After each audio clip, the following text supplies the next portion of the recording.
is it. This is stuff everyone lives for, man. Quad with almost 10,000 miles, Honda. It's still running, Botex packed. Ready to go, bedroll. Man, I just got up here in this unit, and a couple weeks ago, before I had to work on my truck, I stopped over in this country, and I've been trying to relocate a big pronghorn I seen, and I haven't been able to get in that country. So I'm headed back that way, and I'm also, obviously, you know, like I told you, I have a deer tag. What I'm looking for right now is basically, obviously, if you find a big animal, that's what you're looking for. But where the rain hit, this early rain, we were in such a dry spell, these animals are going to flock to the green feed. I hooked up my Onyx maps. I love that thing. It's gonna map out everywhere I go, and a lot of people know that I run a vehicle GPS because I'm in my truck a lot, and I get a lot of comments from guys that have never hunted, southern Utah or Nevada or Arizona or parts of New Mexico. Not everything is backcountry hunting. That's one of the terms that just gets thrown around a lot. But in the Southwest, there's not a ton of just like pure backcountry, climb 15 miles into the wilderness and let's go hunt. There's just not a lot of that country. So my vehicle is like my home base. I got my quad loaded up in the back, and I go and I cast out with my quad, and that's the way I scout. And then once I get to an area, I pound it with my quad, with my glasses, when I find an area that I think is good. And then I go back a lot of times and I sleep in my truck or in the back of my truck. Sometimes I sleep out there.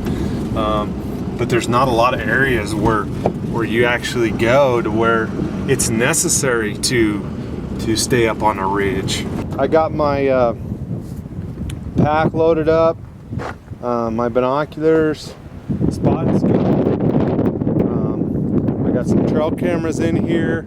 I got my spotlight, or some people call it a jack light. It's legal to spotlight in Arizona. It just depends on what state you're in.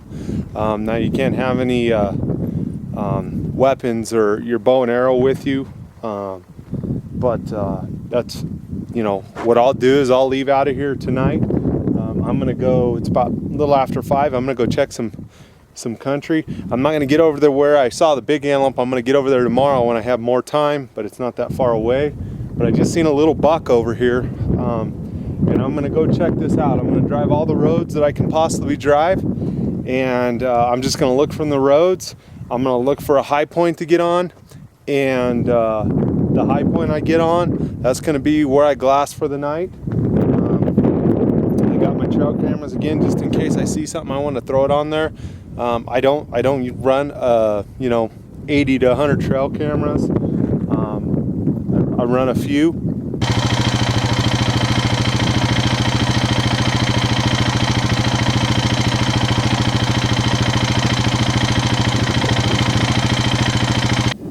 I found a buck, and another buck.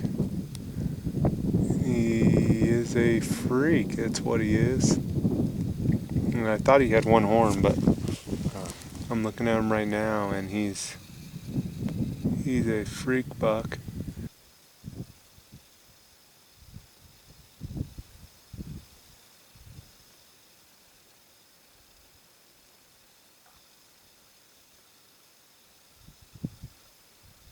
Anyway, this goofy buck was in here, old buck, was in here with this doe and fawn. And this big buck came all the way across this flat. There's not very many antelope in here. And he chased him off.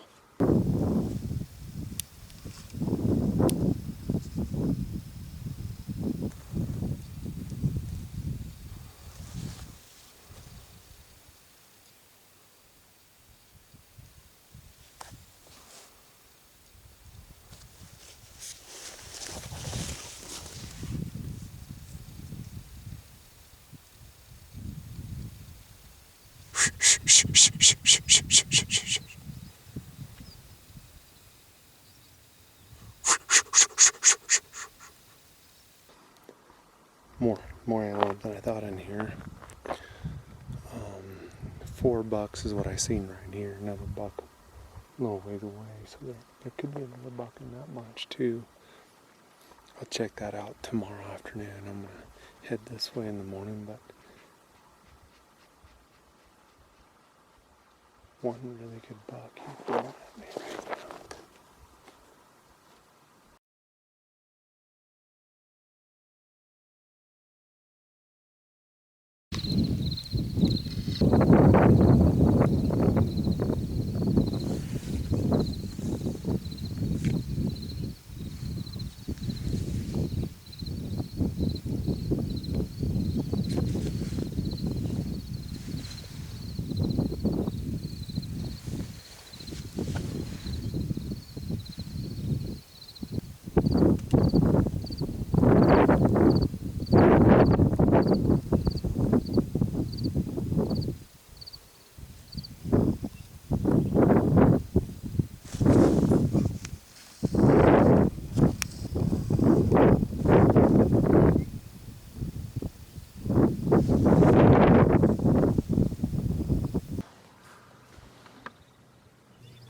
Coming down in this country where I was talking about this supposedly big antelope that I'd seen a few months ago, and it's 5,500 foot. Climbed up on this hill early this morning. Got up here and started glassing, and my intentions were to glass for deer and to, as later in the day went on, try to glass up these antelope. And I looked down below me and there was a little buck, mule deer. Ended up glassing 5 mule deer bucks. Nothing was that big. I'd seen another buck antelope down here and I thought it was the same one initially that I'd seen earlier, and it ended up not being. And this buck just ran right underneath me, and he's a cool old buck. He's actually got a double prong. It reminds me of a buck I killed back in 2003. Look for the roundness on antelope, on their mass. A lot of times bucks will be basically ridgy and they don't have as much bulginess on their mass. It works both ways. Some bucks do get the right mass measurements with that ridge. I haven't seen any of the antelope, just 2 antelope. Now I'm second guessing myself. I'm like, is that the buck I saw? There's definitely probably at least one more buck in here because I haven't seen the does. There's probably more than that.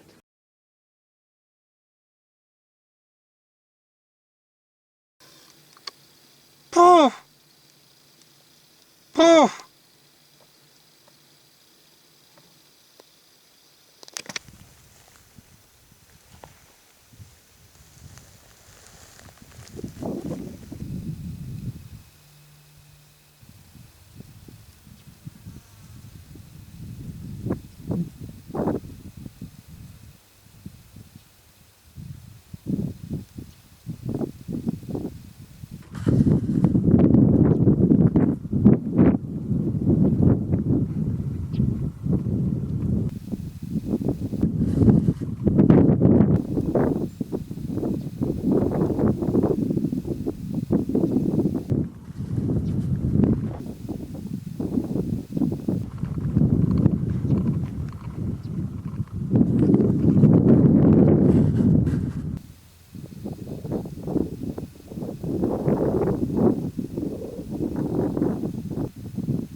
he's laying down.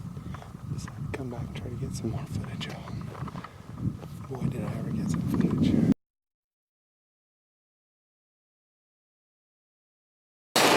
Well, this is where I'm ended up again. I don't know how many times, but I guess it's better than being stuck out in. I got caught out in a little bit.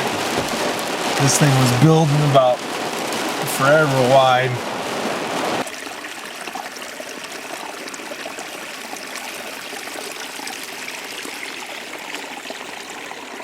Okay, so what I'm doing right now, it's 6:30 or so.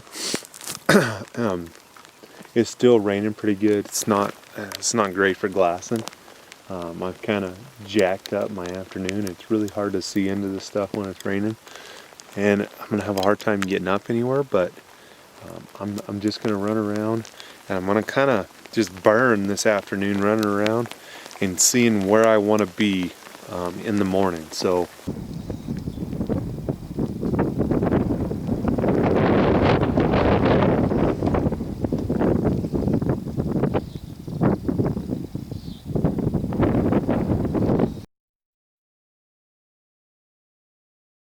I'm on the complete east side of this unit, and parts of the unit are really green and other parts aren't.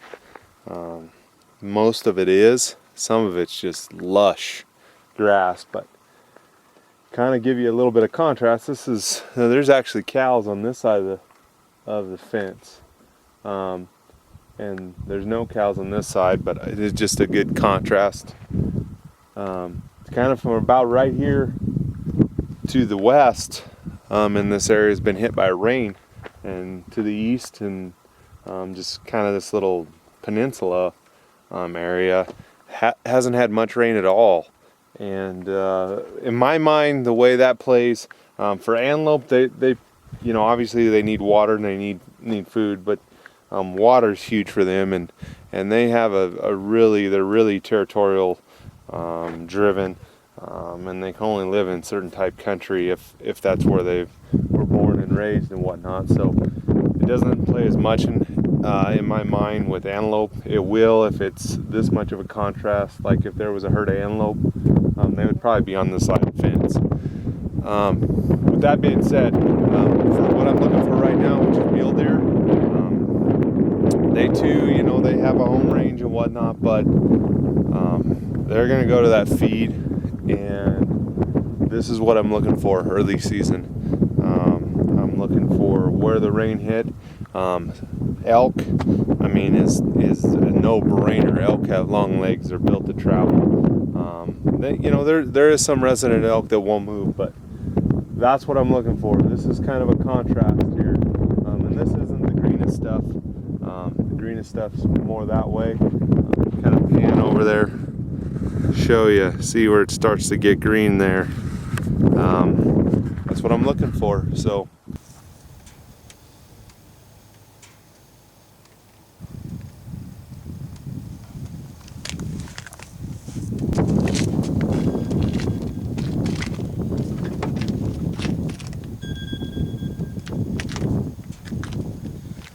Gosh, can a guy scout?